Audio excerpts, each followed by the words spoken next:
السلام عليكم ورحمة الله وبركاته، ازيكم حبيباتي عاملين ايه؟ النهارده ان شاء الله بإذن الله انا كده بعمل جرد للزينة اللي عندي، عشان خاطر ان شاء الله بإذن الله الفترة اللي جاية هشوف ايه الحاجات اللي انا عايزة اعملها في الزينة او عايزة ازودها وهجيبها او اعملها مع عندي في البيت هاند ميد يعني. تمام. بصوا يا بنات، انا الحاجات ديت مش جديدة، الحاجات ديت عندي في حاجات بقى لها 3 سنين وفي حاجات عندي بقى لها 4 سنين وفي حاجات جايبها السنة اللي فاتت.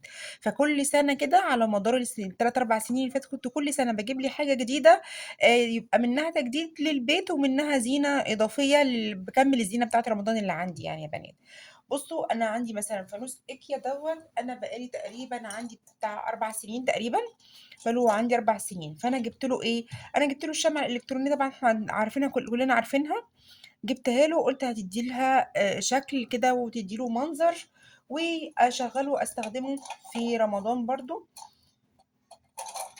بُصّوا كده من جوّه تبقى مدياه عاطية له كده إيه، شكل حلو وشكل لطيف، هينفعني إيه في رمضان وتدّي منظر حلو.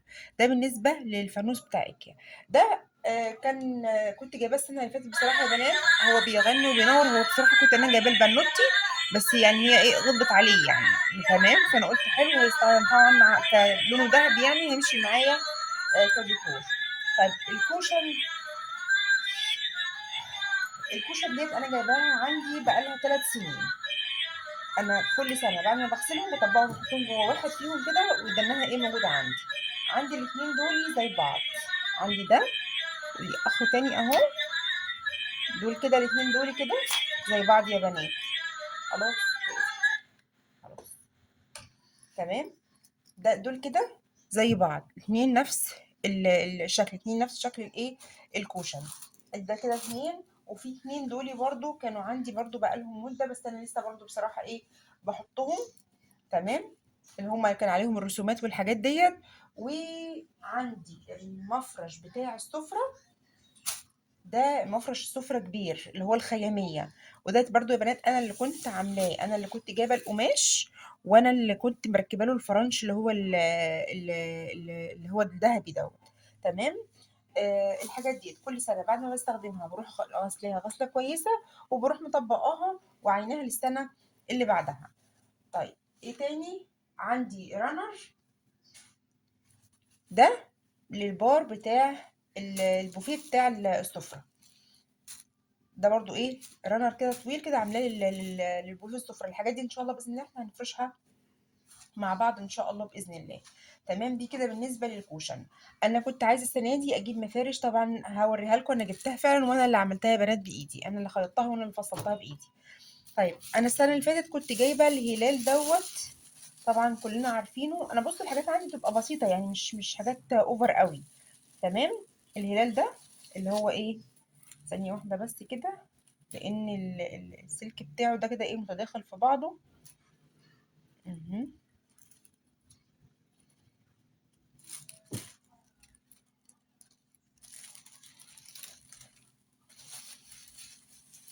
اللي هو بيتحط عليه baby light ده.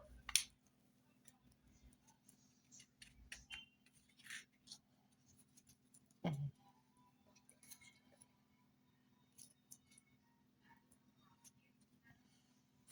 طبعًا إحنا عارفينه كلنا إن هو بيتحط بالمنظر ده كده.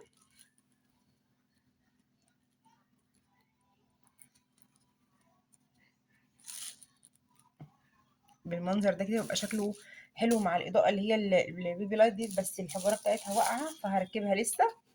تمام. وعندي إيه تاني؟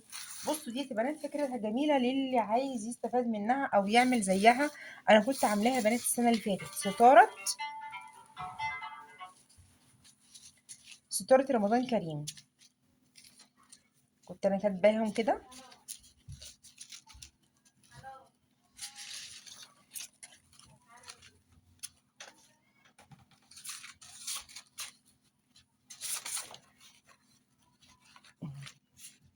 بُصّوا،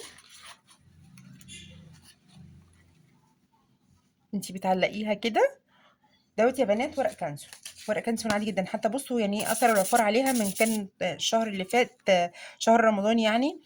أنا جِبت من على الموبايل وجيت استخدمت ورق شفاف وده الفوم الجليتر اللي هو اللي بيلزق. تمام. شفيت الحرف وعملته على الفوم بالعكس عشان يطبع معايا الحرف، ولما اجي اقصه يتقص مظبوط. وعملت الشكل ده بالمقص، وعملته بالفريم. حتى بصوا هنا ايه فاكك شويه اهو، عايزه ابقى اعيد الايه اللزق بتاعه. فاداني الشكل دوت. ممكن انت تعمليه مثلا اسمر والحروف ديت بالذهبي، بتدي منظر حلو قوي قوي وهي متعلقه بنات. انا بعد ما خلص شهر رمضان لميتها و قلت عشان ابقى احطها السنه دي ان شاء الله باذن الله اذا ربنا احيانا وادانا عمر واجل، اللهم بلغنا رمضان لا فاقدين ولا مفقودين. فديت عندي انا كنت عاملاها، انا اللي عاملاها في البيت، كنت عاملاها السنه اللي فاتت. طيب السنه دي كده الحاجات دي كلها عندي على مدار السنين اللي فاتت. تمام. طيب السنه دي بقى انا جبت ايه؟ بصوا يا بنات، انا جبت القماش ده، طبعا كلنا عارفينه ومنتشر قوي. طيب انا سالت على طقم الكوشن، لقيته عامل 250 و300 جنيه الرانر بالكوشن بتاعه. فانا جبت متر قماش من القماش دوت، المتر من القماش ده عامل 120 جنيه. جبت متر قماش وعمل لي المتر عمل لي ايه، عمل لي 2 كوشن. انا اللي مخيطاه يا بنات على ايدي وهوريكم دلوقتي. عمل لي 2 كوشن اهي. المقاس بتاعها مقاس كبير مش صغير، مقاس حلو. خدت مقاس عندي الخدودية بتاعة الصالون. فالمقاس بتاعه حلو. بصوا يا بنات، انا عاملاها نظام جيب، مش سوستة، عشان تعرفي ان انا مخيطاها على ايديا. بصي انا مخيطاها خيطة تطريز يدوي سراجة عادية اهي. انا مخيطاها سراجة عادية جدا، وقلبت القماش. بس اهم حاجه لما تيجي تخيطي تبقى مخيطه الغرزه، تكون تحاولي توحديها على قدر الامكان، تحاولي تضيقيها على قدر الامكان. تمام. ادي عمل لي ادي كوشن، ادي التاني. مهم. وعمل لي رنر كمان. ده كله متر واحد قماش ب 120 جنيه. فالشطاره ان انت تعرفي تستخدمي الحاجه وتستغليها. ادي الرنر اهو للترابيزه كامله وحلو. يعني العرض بتاعه ما شاء الله كبير، مش شحيح يعني، مش قليل. والقماشة قماشة حلوة. القماشة بصوا ده الذهبي اللي فيه الذهبي. اوريها لك ازاي اهي. شوفي في اللمعة بتاعته حلوة. يعني الطقم دوت انا لو هشتريه من بره مش اقل من 250 جنيه. يعني انا تقريبا موفره بحوالي 130. ادي حوالي 130 جنيه انا موفراهم لو انا هجيب طقم زي دوت. تمام. فان شاء الله باذن الله لسه عايزه اعمل حاجتين. عايزه اعمل نجمه رمضان، واحط لها كده بيبي لايت يكون شكلها حلو، يا احطها جنب الهلال. يعني انا هعملها بالجليتر الذهبي عشان تحطها كده جنب الايه، جنب الهلال. ده كده انا قلت اما اطلعش ايه الحاجات اللي عندي، عشان انا عارفه ان انا عايزه مفارش جديده، فعشان كده جبت المفارش. بس قلت اشوف بقيه الزينه ايه هي. ده في حاجه مهمه جدا نسيت اوريها لكم. بصوا دي بقى لها عندي 3 سنين، بس انا عاينه الكرتونه بتاعتها. بقالي 3 سنين اطلعها عشان شهر رمضان استخدمها، وبعد كده بروح مدخلها تاني في نفس الكرتونه وحطها في كيس كده نضيف وربط عليها وعينيها. بصوا يا بنات، طبعا كلنا عارفين الستاره بتاعه الهلال والنجمه. الستاره بتاعه الهلال والنجمه كلنا عارفينها. هنشغل الحاجات دي كلها مع بعضنا ان شاء الله باذن الله، واحنا بنفرشها ان شاء الله باذن الله. هتشوف كده بتدي كده ضي وشكل حلو قوي قوي للمكان. الستاره دي انا بقالها عندي ديت كده تالت سنه او رابع سنه تقريبا كمان. بقالها عندي 3 سنين. كل سنة بطلعها خلال شهر رمضان بفرشها، وبعد ما بخلص العيد بصراحة بسيبها متعلقة في العيد. وبعد ما بخلص العيد بروح فكاها وبروح مظبطة الربطة بتاعتها عشان خاطر ما تتلعبكش معايا. يعني انت لو انا عملت كده هتلاقي فيه النجوم في ناحية، النجوم الصغيرة في ناحية، والهلال والنجمة الكبيرة في ناحية تانية، بحيث عشان عندي الحكاية مش تبوظ مني. تمام. وببدأ بعد كده ايه، ادخلهم تاني في العلبة بتاعتهم وبعينها للسنة اللي بعدها تفضل متحافظ عليها.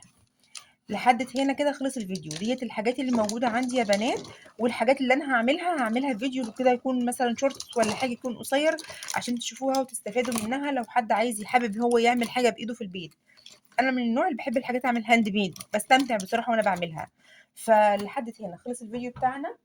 اتمنى يا رب تكونوا استفدتوا ويكون تعرفي تجيبي تعرفي انت تشتري ايه بالظبط، بس بعد ما تعملي جرد للحاجه اللي موجوده عندك فعليا.